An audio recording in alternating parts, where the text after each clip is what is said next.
My brother crashed my new car, then smirked. Mom and Dad will make you forgive me. They tried until I pulled out the insurance report. Suddenly, he wasn't smiling anymore.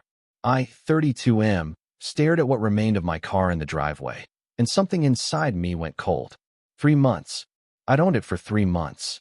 A Tesla Model 3, midnight blue, the first truly nice thing I'd ever bought myself after years of saving and driving beaters held together by prayers and duct tape. Now the entire passenger side was caved in, the door hanging at an angle that made my stomach turn, glass glittering across the concrete like cruel confetti. My brother stood next to it with his hands in his pockets, that familiar smirk playing at the corners of his mouth. 28 years old, and he still carried himself like the world owed him a favor. He didn't even have the decency to look apologetic. I asked him what happened, though the answer was obvious. He shrugged and said he'd borrowed it to run some errands, that some idiot had run a red light and clipped him. The way he said it, so casual, like he was describing a minor inconvenience rather than the destruction of my property, made my jaw clench. I asked him why he thought he could just take my car without asking. He laughed, actually laughed, and said he'd figured I wouldn't mind since I was at work anyway. The keys had been on the kitchen counter at Mom and Dad's place where I'd been staying temporarily while my apartment underwent emergency repairs from a burst pipe. I told him that was theft. His smirk widened. He said I was being dramatic, that it was just a car, and besides, Mom and Dad would make me forgive him. They always did. That last part hit like a punch because it was true. 27 years of this pattern, of him breaking my things, using my stuff, crossing every boundary, and our parents smoothing it over with talks about family and forgiveness and not holding grudges. When we were kids, he'd snapped my favorite toy robot in half during a tantrum, and I'd been told to share better. In high school, he'd borrowed my laptop without asking and fried the hard drive downloading God knows what, and I'd been lectured about being more understanding of his struggles. Last year, he'd used my credit card information that he'd somehow gotten hold of to buy concert tickets, and Mom had paid me back while insisting I shouldn't make such a big deal about it because he'd had a rough month. I was so tired of it. So incredibly tired. I asked him if he'd at least filed a police report. He shrugged again and said he hadn't thought it was necessary. The other driver had just taken off, he claimed, and he'd been too shaken up to get a plate number or any details. My brother had never been a good liar, but he'd never needed to be. Someone always bailed him out. I pulled out my phone and told him I was calling the cops to report the accident. His expression shifted slightly, a crack in that casual confidence. He said there was no point, that it was already handled, but I ignored him. While I waited for someone to pick up, I walked around the car, documenting everything with my camera. The damage was extensive, easily $10,000, maybe more. The officer I spoke with said someone would come by to take a statement within the hour. My brother called me a bastard under his breath. I asked him to repeat that, but he just turned and walked back into my parents' house, slamming the door hard enough to rattle the frame. The police came and went. I gave my statement, explained that my brother had taken the car without permission and crashed it, and that the other driver had supposedly fled the scene.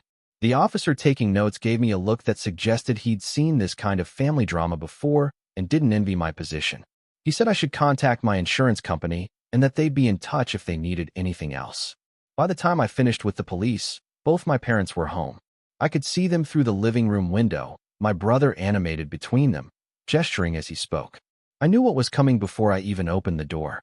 Mom intercepted me in the hallway, her face already set in that expression of forced cheerfulness that meant she was about to ask me to be the bigger person. She said we needed to talk about what happened, that it was just an accident, that my brother felt terrible. I looked past her to where he sat on the couch, scrolling through his phone without a care in the world, and asked her if he looked terrible to her. She insisted he was just processing things differently, that everyone handles stress in their own way. Dad appeared behind her, backing her up, saying that family doesn't call the cops on family, that we could handle this privately. I asked them how exactly they planned to handle the $10,000+ in damage to my car. Mom said they'd work something out. Maybe my brother could pay me back over time. I asked her if she remembered the laptop, the concert tickets, the dozens of other times he'd damaged or taken my things and never paid back a cent. She looked uncomfortable, but insisted this time would be different. Dad said I was being vindictive, that holding on to past grievances wasn't healthy. My brother finally looked up from his phone and said exactly what I'd been expecting. He told me to stop being such a drama queen, that Mom and Dad would make me forgive him just like always. The smirk was back, that insufferable certainty that he was untouchable. Something in me snapped. I told them all I wanted to handle this through insurance. Mom immediately protested, saying that would raise my rates, that it wasn't practical. I said I'd accepted that I wanted everything documented properly this time. Dad said I was being stubborn, that I was tearing the family apart over a car. I told him the family had been torn for years. They'd just forced me to pretend otherwise. My brother laughed and said insurance wouldn't change anything, that I'd still be stuck eating the deductible and he'd get away with it like always. He seemed to think this was all very funny. I left the house and spent the night at a friend's place. Ignoring the 17 calls from my mother and the dozen texts from my father, all variations on the theme of me being unreasonable and needing to come back so we could discuss this rationally. My brother sent me a single message, just a middle finger emoji. The next morning, I called my insurance company. I explained the entire situation to the claims adjuster, a woman with a patient voice who'd clearly dealt with worse. She told me they'd need to investigate since it was a hit and run, that they'd be requesting the police report and would probably want to interview my brother since he was the driver at the time of the accident. I asked her what would happen if his story didn't match up or if there were inconsistencies. She said that if they suspected fraud or found evidence that contradicted his version of events, they'd deny the claim and potentially pursue legal action. She also mentioned that since he'd taken the car without permission, it complicated things further from a liability standpoint. That gave me an idea. I spent the next few days digging. My brother had posted on social media constantly throughout the day of the accident, something he did compulsively. His Instagram story showed him at a bar at 2 in the afternoon, the timestamp just an hour before the accident supposedly happened. Another post showed him holding a beer, grinning at the camera with glassy eyes. I screenshotted everything, noting the timestamps carefully. I also requested the police report and studied it closely. My brother had claimed the accident happened at an intersection 3 miles from our parents' house, that he'd been driving through a green light when another car ran the red and sideswiped him. But when I drove to that intersection, I noticed something interesting. There were traffic cameras mounted on every corner, the kind that record continuously for insurance purposes and accident documentation. I filed a request with the city's traffic management department for any footage from those cameras during the time of the accident. It cost me $50 and took a week, but when the USB drive arrived in the mail, I knew I had something. The footage was grainy but clear enough. At the exact time my brother claimed someone had run a red light and hit him, the intersection was empty. Not a single car passed through in either direction for a full 3 minutes around that timestamp. Whatever had happened to my car, it hadn't happened where or how he said it did. I kept digging. I drove around the area, looking for any place that might have sustained damage consistent with my car's condition. 2 miles from my parents' house, I found it. A concrete pillar in a parking garage, scraped with midnight blue paint, sitting at exactly the right height to have caused the damage to my passenger side. The parking garage belonged to the same bar he'd been posting from on Instagram. The story became clear. He'd taken my car, driven drunk to a bar, and backed into or scraped against a concrete pillar on his way out. Then he panicked and invented the hit and run story, gambling that I'd be too much of a pushover to investigate properly. I felt sick and vindicated in equal measure. I compiled everything. The social media posts showing him drinking. The traffic camera footage proving his story was false. Photos of the parking garage pillar with measurements showing the paint transfer and damage height. I put it all in a folder with printed copies and digital backups. The insurance investigator called me the following Monday. She said they'd interviewed my brother and had some concerns about inconsistencies in his account. I told her I'd done some investigating of my own and asked if she'd like to see what I'd found. The interest in her voice was palpable. I met with her that afternoon at a coffee shop, spreading everything across the table between us. She went through it all methodically, her expression growing more serious with each piece of evidence. She asked if I'd be willing to provide sworn statements about all of this, and I said absolutely. She told me this changed everything, that they'd be denying the claim and reporting the attempted fraud. She also mentioned that since my car had been taken without permission and then damaged due to what appeared to be drunk driving, my brother could face criminal charges beyond just the insurance fraud. She asked if I wanted to pursue that. I sat there for a long moment, thinking about every broken toy, every borrowed item never returned, every boundary crossed, every time I'd been told to just let it go for the sake of family harmony. I thought about that smirk on his face as he'd told me Mom and Dad would make me forgive him. I told her yes. The next few weeks were chaos. The insurance company officially denied the claim and sent my brother a letter informing him he was under investigation for fraud. They also sent a notice to my parents since the car had been taken from their property. Mom called me crying, begging me to make it stop, saying I was destroying my brother's life over a mistake. I asked her if she'd called him crying when he destroyed my property. She hung up on me.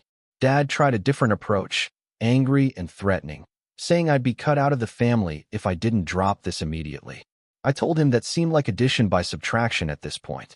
He called me selfish and cruel, words that might have hurt more if I hadn't heard him use them every time I tried to stand up for myself over the years. My brother himself sent me a series of increasingly frantic messages. The smirk was gone from his tone. He said I was ruining his life, that he could lose his job if he got convicted of fraud, that I was supposed to be his brother. I replied with a single message asking if he'd thought about any of that before taking my car and lying about what he'd done to it. The police got involved. The evidence I'd compiled, combined with the insurance company's fraud investigation, gave them enough to charge him with filing a false police report, and the DA's office was considering additional charges related to taking the car without permission and possibly DUI if they could prove he'd been driving drunk. My brother hired a lawyer with money he didn't have, probably borrowed from our parents. His lawyer reached out to me through official channels, proposing a settlement. My brother would pay for all damages to the car, cover my deductible, and issue a formal apology in exchange for me not cooperating further with the criminal investigation. I discussed it with my own lawyer, a friend from college who'd been following the situation with what I could only describe as vindictive glee on my behalf. He told me it was my choice, that I could accept the settlement and walk away whole, or I could push forward and ensure my brother faced real consequences, but with no guarantee of recovering my costs. He also pointed out that if I pushed forward, the family relationships might be damaged beyond repair. I almost laughed at that last part, as if they weren't already. I declined the settlement. I told my lawyer to inform their lawyer that I'd be cooperating fully with all investigations and would be pursuing civil damages separately for the full cost of repairs plus the diminished value of the vehicle. My brother's lawyer said that was vindictive and unnecessarily harsh. My lawyer told him that was rich coming from someone defending attempted insurance fraud. The case moved forward. My brother eventually pleaded to reduce charges to avoid trial, admitting to filing a false police report and to taking the car without permission. He got probation, community service, and a hefty fine. The insurance fraud charges were dropped as part of the plea deal, but the insurance company still refused to pay out and flagged him in their system, essentially making it nearly impossible for him to get affordable coverage in the future. The civil case was almost anticlimactic. With his guilty plea in the criminal case, he had no real defense against my lawsuit. The judge ordered him to pay for all repairs, my deductible, diminished value of the vehicle, and my legal fees. The total came to just over $15,000. My parents tried one last intervention, showing up at my repair department unannounced. Mom was crying before she even got through the door, asking how I could do this to my brother, to the family. Dad stood behind her, silent and disapproving. I invited them in because I'm not cruel, despite what they might think. I asked them to sit and told them I wanted to explain something. I walked them through every incident I could remember, from childhood to last month. Every time my brother had taken something, broken something, crossed a line, and every time they'd asked me to be the bigger person and let it go. I asked them if they could name a single time they'd held him accountable for anything. Mom said that was different, that those were small things, family things. I asked her at what point it stopped being small. At what dollar amount did my boundaries start to matter? At what level of disrespect was I allowed to defend myself? Dad said I'd proven my point, that I'd punished my brother enough, that it was time to move on. I told him I agreed. I was moving on. But moving on didn't mean pretending the past didn't happen or welcoming people who'd shown repeatedly that they didn't respect me back into my life. Mom asked if I was cutting them off. I said I wasn't sure yet, that I needed time and space to figure out what kind of relationship, if any, I could have with people who'd enabled someone to treat me like a doormat for 3 decades. I told them I'd reach out when and if I was ready, but that they needed to leave now. They left. Mom was still crying. Dad looked older, somehow diminished. Part of me felt guilty, that old programmed response to putting my own needs first. But a larger part felt free. My brother sent me one final message 3 months later. The payment plan had been set up through the court, and he was making monthly payments that would continue for the next 4 years. He said he hoped I was happy, that I'd gotten my revenge, that I'd destroyed our family over money. I read it twice, and then blocked his number without responding. The thing about revenge is that people misunderstand it. They think it's about anger, about hurting someone back. Sometimes it is. But sometimes revenge is just refusing to be a victim anymore, drawing a line in the sand and defending it no matter who's on the other side. Sometimes revenge is looking at someone who's hurt you and saying, clearly and finally, no more. My car was repaired perfectly. You can't even tell it was damaged. I barely drive it to my parents' neighborhood anymore. I've built a life that doesn't orbit around accommodating someone else's dysfunction or mediating someone else's enabling. I have friends who respect my boundaries. I date someone who thinks the idea of taking someone's car without asking is absolutely insane. I sleep better at night. Am I happy? That's complicated. There's grief in setting boundaries with family, even when it's necessary.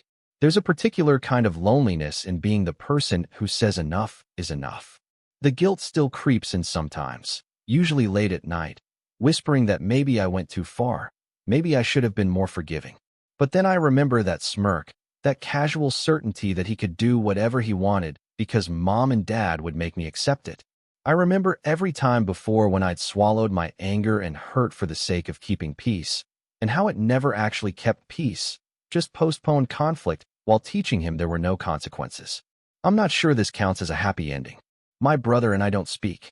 My parents and I have a surface-level relationship now, occasional texts and awkward holiday phone calls that neither party seems to enjoy. I suspect they tell people I'm the problem, the vindictive son who destroyed the family over a car. Maybe some people believe them. But I kept the folder. All the evidence, all the documentation, the timeline of events. Not because I need to prove anything to anyone anymore, but because sometimes I still doubt myself. Sometimes that old voice in my head says I should have just let it go. Should have been the bigger person one more time. When that happens, I open the folder and review the facts. The lies he told, the damage he caused, the smirk on his face when he said Mom and Dad would make me forgive him. And then I remember why I did what I did. Not because I'm cruel or vindictive, but because I finally loved myself enough to stop setting myself on fire to keep other people warm. The insurance report sits on top of everything else in that folder. It's the document that started everything. The one that made my brother's smirk finally disappear when he realized I wasn't backing down. Sometimes I look at it and feel satisfied. Sometimes I look at it and feel sad. Most of the time, though, I just feel free. If you'd like to see more stories like this, a gentle tap on the subscribe button would mean the world to us.